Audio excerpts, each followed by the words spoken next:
Coach Ramil, ano ba yung magiging format nito. of tournament at ilang divisions? So for example, actually we have 4 divisions. So we have Lowland, Highland, Summit, and Midland division. And then in one division, we have 8 teams.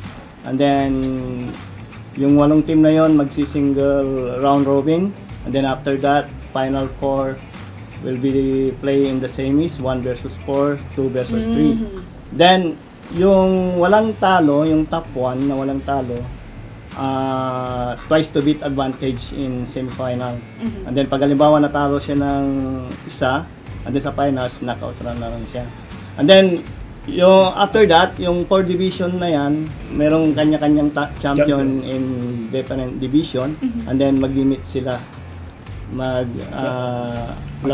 Medyo mahaba-haba ang ating tournament. So, may lowlands and highlands. Ano yung differences ng divisions na yun? At gaano kahaba ba itong tournament na to?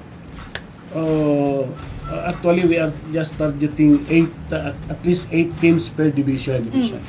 So, medyo maiksi lang yun, maiksi lang. And then, yung coverage kasi gusto namin makoveran talaga yung the entire of North Luzon area.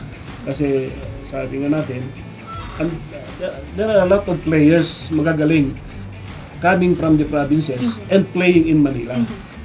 Now, with the creation of this NCAA North, we are giving an opportunity for these basketball players to show their talent and their skills. Baka hindi na sila po pwedeng mag-Manila.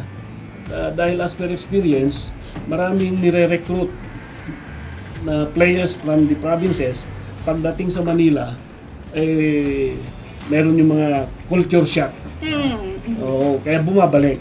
Ngayon, with this league sa probinsya, baka dito na mahasa, and then ultimately, baka dito sila ngayon ma-scout for the national team, for higher competition.